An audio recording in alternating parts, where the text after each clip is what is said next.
değerli katılımcılar. Bugün size Türkistan coğrafyasının ortak mirası helfecilik geleneğinin Harizm'deki izleri adlı bildirimi sunacağım. Bildirimin içerisinde bir alt tür olarak yer alan kitabi helfeler, Uygur Türklerindeki meddahlık geleneğiyle çok büyük benzerlik göstermekte. Bu açıdan bir kültür beraberliğinin de bir sembolü olabileceğini düşündük. Kapsam bakımından tamamıyla neredeyse müziğe ağırlık verdik. Bu yüzden bazı müzik örneklemeleri olacak içinde. Bildirimiz 4 bölümden oluşuyor. İlk bölümde helfe terimiyle ilgili yapılmış olan çeşitli açıklamaları ele alacağız. Daha sonra ikinci bölümde helfecilik geleneğinin türleri konusunu işleyeceğiz. Üçüncü bölümde helfecilik geleneğinin değişim sürecine değineceğiz ve son olarak da sonuca bağlayarak bitirmeye çalışacağız. Özbek Türkleri müzik geleneği içerisinde önemli bir yer teşkil eden helfecilik sadece kadınlar arasında devam ettirilen ve geçmişten günümüze kadar usta-çırak ilişkisi doğrultusunda gelen bir gelenektir. İçerik bakımından oldukça geniş bir yelpazeye sahip. Burada Özbek müziği içerisinde yer alan aşule, leper, koşuk, destan, yelle gibi önemli halk bilgisi ürünlerini icra etmektedir bu sanatçılar. Aynı zamanda helfecilik terimini alarak Harizm bölgesinde çoğunlukta adlandırılmaktadır. Bunun Taşkent ve Fergana dolaylarında Atın, Atınay, Atınbüyü gibi çeşitli isimler aldığını da görmekteyiz. İlk bölümümüz olan helfecilik terimi üzerine açıklamalar. Günümüz Özbek Türkçesinde helfe terimi olarak telaffuz edilen bu sözcük Arapça kökenli olup kalfa, öğrenci, çırak gibi anlamları taşımasının yanı sıra günümüzde Harizm'de şaire, sazende ve aşuleci yani şarkıcı hanımlara verilen addır. Bu söz şeriat kanunlarını iyi bilen kişi anlamına da gelmektedir. Bunun dışında eski mekteplerde öğretmenlerin kendi aralarında seçtikleri öğretmen temsilcilerine yardım eden öğrenci için de bu sözcüğün kullanıldığı kaydedilmiştir. Genellikle Harizm bölgesinde sözlü gelenek ürünlerini icra eden sanatçı hanımlara verilen bu terime Türkiye sahası içerisinde Erzurum ve Şanlıurfa çevresinde halfe ya da helfe olarak rastlamak mümkündür. Helfe kelimesi Doğu Anadolu bölgesinde özellikle Erzurum ve çevresinde çocukların Kur'an okumasını ilk öğrenmelerinde onlara yardımcı olan, hatta asıl yetkilinin olmadığı zamanlar onun görevini yürüten yardımcı anlamına da kullanılmaktadır. Helfe sözünün bugünkü şekli ve telaffuzu belirli bir tarihi döneme aittir. Bu sözün başlangıcı 2500-3000 yıldan daha eski olan Turan ve İran'daki dini görüşler, örf ve adetlere kadar dayanmaktadır. Bununla birlikte Zerdüşt dini merasim ve ibadetlerini icra eden kişilere Pehlevi dilinde Karpa, Sanskrit ve Harizm dilinde Kalpa olarak adlandırılmıştır. Bu kelime Harizm bölgesindeki Türk halkları arasında ise Halpa şeklinde kullanılmıştır. Ayrıca Bi-Helfe ya da Bi-Helpe gibi isimlere Özbek Türkleri halk kültürü içerisinde rastlıyoruz.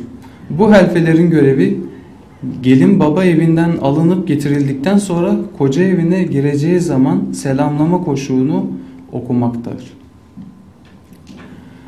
Bu adlandırmaya yakın olarak Bibi Helfe terimine de rastlamak mümkündür. Bu terim de aynı şekilde bir helfeyi tanımlamaktadır. Bibi helfeler Tacikistan ve Özbekistan'da çoğunlukla rastlanan Orta Asya kadın din adamı, manevi rehber ve dini töreni yöneten kişi olarak kayda geçmiştir.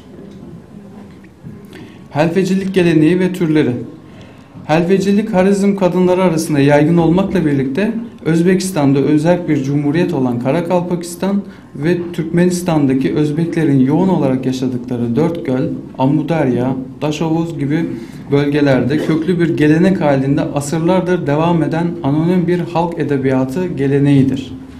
Bu geleneği icra eden helfelerin repertuarlarında Aşık Garip ve Şahsenem, Aşık Aydın, Aşık Elbent, Aslıhan, Hüllika ve Hemra gibi destanların parçalarının yanı sıra Mahtumkulu ve Muhammed Rıza Agehi gibi büyük şairlerin şiirleri bulunmaktadır.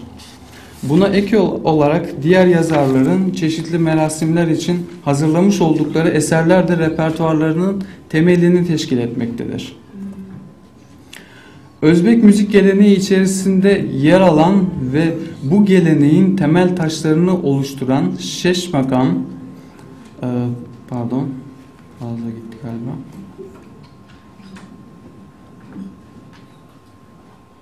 Evet. Şeş makam, Harizm makamları, Taşkent Fergana makam üslupları, Tenavar, Uşak, Feruz, Suvare, Lezgi, Mevrigi gibi gruplar Elle, Ölen, Yelle, Leper, Metiye, Terme ve ayrıca helfelik gibi alt türleri içerisinde barındırmaktadır. Bu bakımdan helfecilik geleneğinin müzikal yönünü daha iyi anlayabilmemiz için söz edilen gruplar ve alt türlerle ilgili kapsamlı araştırma yapmak gerekmektedir. Helfeler sadece düğün ve eğlencelerde destan, leper, koşuk, aşule gibi türlerdeki eserleri icra etmemektedirler. Cenaze ve anma törenlerinde de yer aldıkları bilinmektedir.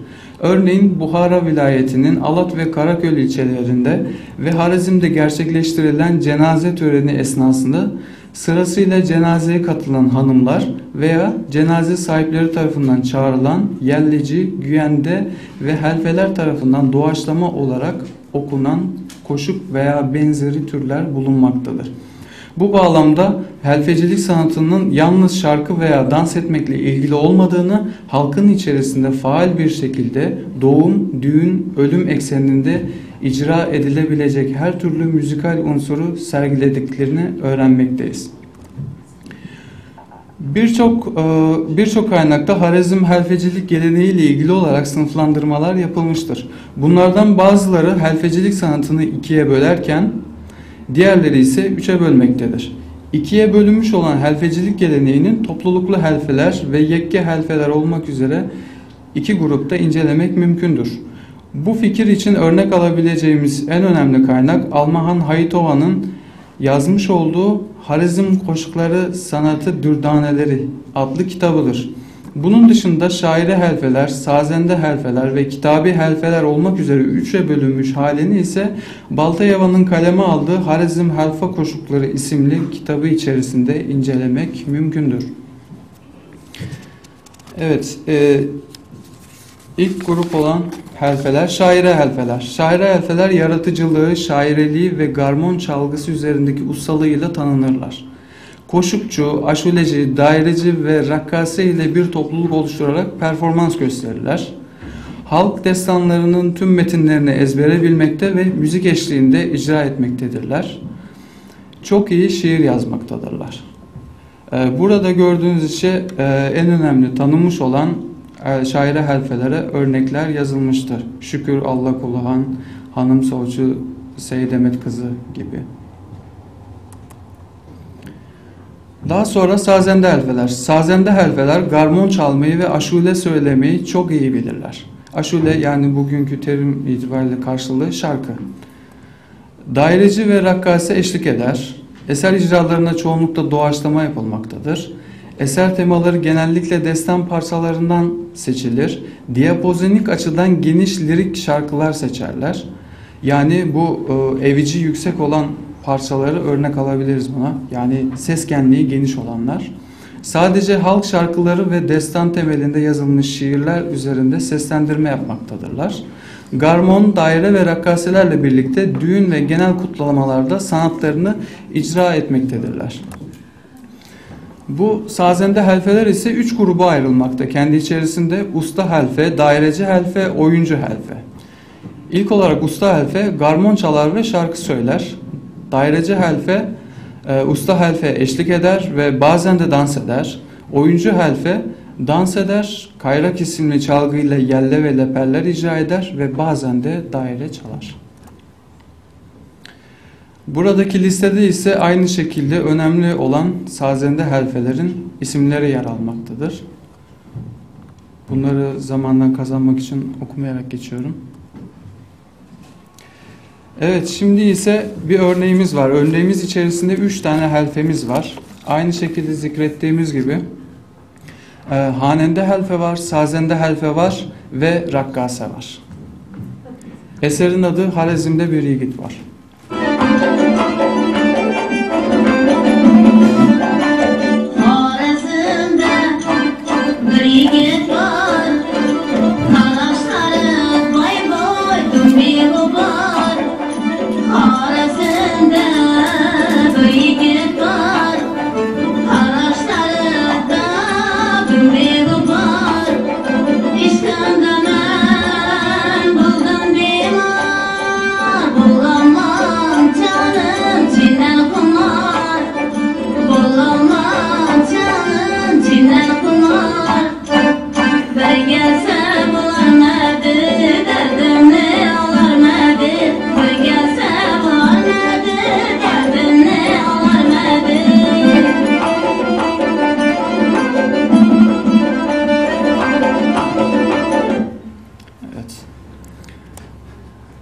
Bir örneğimiz daha var aynı şekilde. Buradaki helfemiz ise, helfemizin adı Senabar Kılıçeva.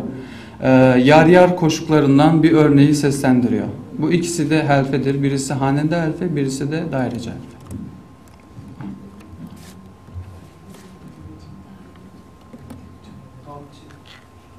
Topçu.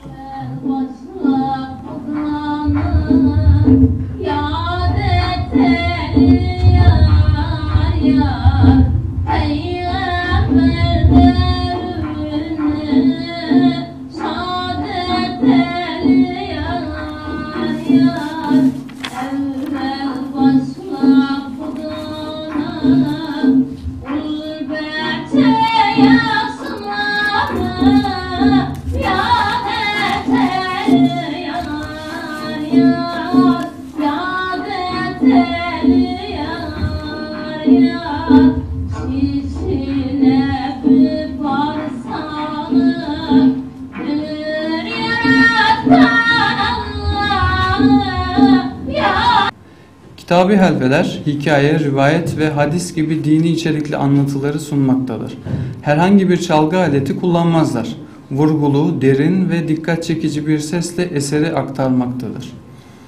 Belirli günlerde toplanırlar. Bu günler genellikle salı günü olur.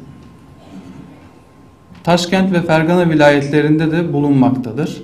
Bunların adları da şimdi zikredeceğimiz gibi halk tarafından atın, atınayı, atın büyü, atın büvü, bü altın, bü atın, bibi atın gibi isimlerle anılmaktadır. Helfelerimizin bunun normal açıklaması olarak verdiğimiz nokta eski mekteplerde kızlara eğitim veren kadın görevliye ve hanımların düzenlediği toplantılarda Kur'an'dan ayetler, bedi eserlerden parçalar ve dini mislik gazeller okuyan kimselerdir diyebiliriz. Ve bu helfelerin icraları ise üçe ayrılıyor. Dua, Kur'an-ı Kerim okuma ve halk hikayeleri. Bunların ayrı ayrı açıklamaları var kendi içerisinde. Bu üç etaptan oluşuyor diyebiliriz. Yani toplanma, daha sonra bir araya gelme, sohbet etme, adakları sunma, daha sonra Kur'an-ı Kerim okuma, herkesten dua alma, ondan sonra halk hikayelerinin anlatılması ve bitirilmesi gibi. Çok uzun sürüp zamanınızı alıp sizi daha fazla sıkmamak için mecburen sunum esnasında kısmak zorundayız. Daha sonra 3 tane önemli bilinen burada kitabi helfelerden var. Suna Eşmatova, işte Niyazcan Musayeva, Enber Atın. Evet, şimdiki ise helfecilik geleneğinin değişim süreci. Harazim bölgesine ait birçok epik eserler bulunmaktadır. Bu eserler icracıları tarafından çeşitli geleneksel müzik türlerinde icra edilmiştir. Helfecilik görevini üstlenen icracıların Özbek halk müziğindeki rolü büyüktür. Sebebi ise asırlardır usta-çırak ilişkisiyle aktarılan halk bilgisi ürünlerinin birçoğu bu sanatkarlar aracılığıyla günümüzde hala yaşatılmaktadır. Helfeler diğer icracılara nazaran birçok çeşitlilikleri bünyesinde barındırmakta. Zorlu tarihi süreçlerden geçerek büyük bir imtihana tabi tutulan bu sanat bazı dönemler şekil değiştirmek zorunda kalmış ve geleneksellik dışına çıkarak sipariş ürünler yaratmıştır. Dolayısıyla helfecilik geleneğinin değişim tarihi süreci Özbek müziğine karşı uygulanan yaptırım politikalarıyla doğru orantılıdır. Özbek müzik geleneğindeki değişimler 7. 8. yüzyıllar arası bölgesel müzik gelenekleri belirlenmiş, eğitimli ve eğitimsiz kaynak kişilerin yarattıkları müziklerin sözel gelenekleri oluşmaya başlamış.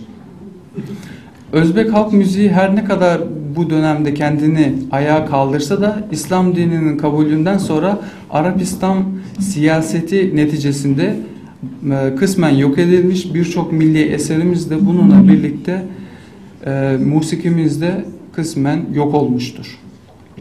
Bu dönemde uygulanan baskı politikası Özbek müziğinin değişmesine neden olmuş ve Arap müzik unsurları bölgeye yayıldığı gözlemlenmiştir. Her ne kadar Özbek müziği bu politika sayesinde zarar görmüş olsa da döneminde Araplar yerel halktan birçok şey öğrenmiştir.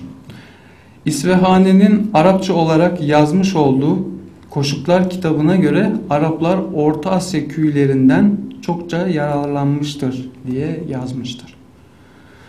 İslamiyet geldikten sonra sanat alanında iki türlü bir yapı oluşmaya başlamıştır. Bunun sonucunda dış ve iç sanat türleri açığa çıkmıştır.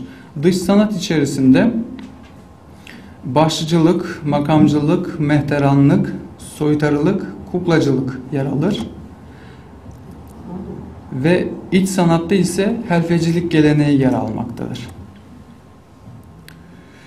Günümüze kadar etkileri hala süren en büyük değişimi ise Çarlık Rusyası'nın uyguladığı değişim politikalarından almıştır. Örneğin Harizm koşukçuluk sanatını inceleyen bilim adamları garmon çalgısının Harizm'e 19. yüzyılın sonlarına doğru girdiğini belirtmiştir.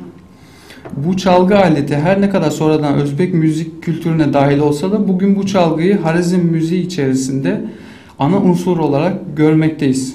Bu değişim süreci yalnızca çalgı aletlerinde kalmamış, eser sözlerine de yansımıştır.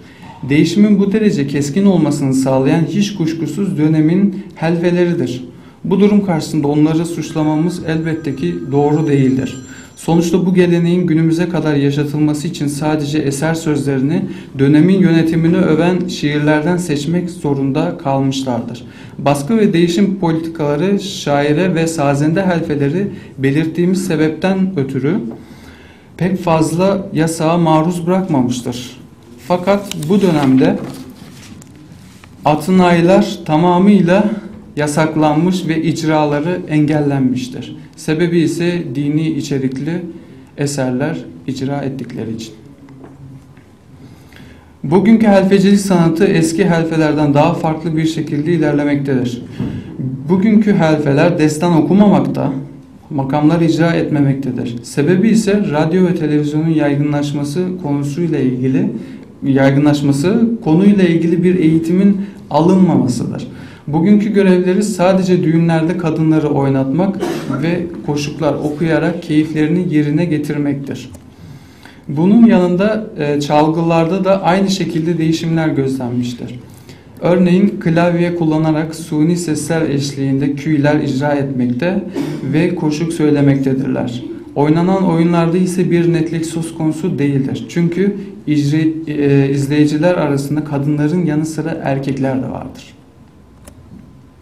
Bunun dışında halk leperleri Özbek besteciler tarafından yeniden düzenlenerek koro, vokal, senfoni ve pop müzik türlerine uyarlanmıştır. Bu uyarlamalar sonucunda eserler geleneksellik çizgisinden uzaklaşarak yeni bir tarz ekseninde seyircilerle buluşmuştur. Değişim ve gelişim süreçlerinin bir arada yaşanması Özbek müziğini kısmen etkilemiş, mesleğine sadık sanatkarların etkisiyle bu gelenek günümüze kadar gelmiştir. Şimdiki örneğimizde ise bir helfe ailesinin icrası var.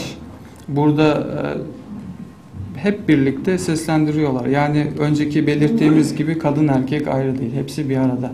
Aile oluşundan kaynaklanmıyor. Bu farklı kişiler de olabilir. Yakın tanıdıkları da olabilir. Beraber icrada bulunuyorlar.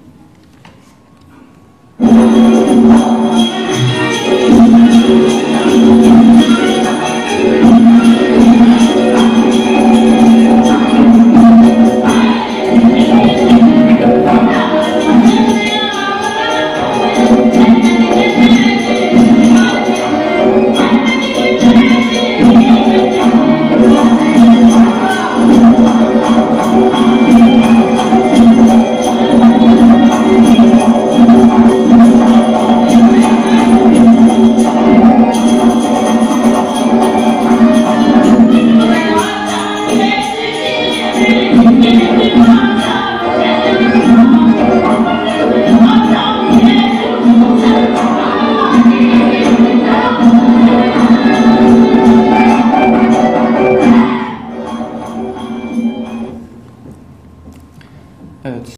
Sonuçlarımızı madde olarak sıralandıracak olursak eğer: 1. Bu gelenek usta-çırak ilişkisi temelinde öğrenilir ve icracıları kadındır.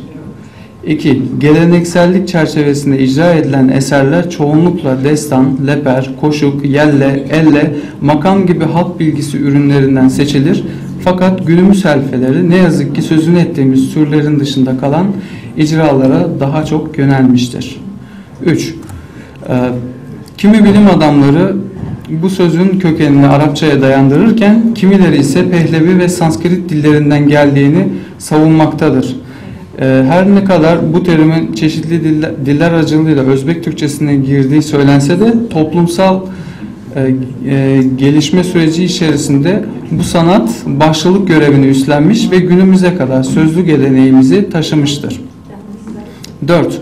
Her şeyin iki cinsli hale geldiği bu dönemde icracılar da aynı bölünme içerisine alınmış, kadın ve erkek icracıların bir arada bulunması uygun görülmemiştir. Bu yüzden Özbekistan'da iç sanat ve dış sanat olarak iki tür ayrışma ortaya çıkmıştır. 5. Helfecilik geleneğinin müzikal temeline inebilmek için Özbek müziğinin özü sayılan şeş makam, Harizm makamları, Fergana, Taşkent makam üslupları, tenavar, uşak, feruz, suvare, lezgi, mevrigi gibi içeriği geniş türlerin bilinmesi gerekmektedir. 6. Çeşitli Özbekçe kaynaklarda bu geleneğin topluluklu helfeler ve yekke helfeler olarak ikiye ayrıldığı ya da şaire helfeler, sazende helfeler ve kitabi helfeler olmak üzere üçe ayrıldığı ile ilgili bilgiler yer almaktadır. Helfecilik geleneğinin müzikal yönüne baktığımızda sözünü ettiğimiz topluluklu yani ansambıllı, yekke, şaire, sazende, kitabi gibi epitetlerin yakın zamana ait oldukları anlaşılmaktadır. Sonuçta helfecilik geleneği müzikal icra çerçevesinde temel olarak 3 kişiden oluşmaktadır. Bunların görevi sazendelik, hanendelik ve rakkaseliktir. Helfeciliğin şan ve anlatıcılık üzerine kurulu bir gelenek olduğunu düşündüğümüzde ise topluluk içerisinde yer alan hanende dışındaki kişilerin helfe olarak değerlendirilebilirliği tartışmaya açık bir konudur. 7. Helfecilik geleneği içerisinde helfelere verilen birçok isim vardır. Çalışmamıza dahil ettiğimiz bu isimlerden bazıları şaire helfe, sazende helfe, usta helfe, daireci helfe, oyuncu helfe, topluluklu helfe, yekke helfe, kitabi helfe ve bunların içerisinde ayrılan atın, atınlayı, atın büyü, atın büyü, büvü, büvaltın, büatın gibi sözlerdir. Atın sözü ve diyalektal görünüşü halindeki zikrettiğimiz bu 7 isim helfe kavramından farklıymış gibi görünse de bu isimler daha çok dini konuları işleyen kitabi helfeler grubuna dahildir. 8. Atınların görevleri şehirden şehre, ilçeden ilçeye ve hatta mahalleden mahalleye değişiklik göstermektedir. Bu nedenle atın kavramının tam olarak idrak edebilmek için de kapsamlı bir saha araştırmasının gerekliliği söz konusudur. Sonuç olarak disiplinler arasılık bağlamında etnokültürel ve lingvokültürel yaklaşımlar ışığında konuyla ilgili daha kapsamlı verilerin elde edilebileceği kanısındayız. Beni dinlediğiniz için teşekkür ederim.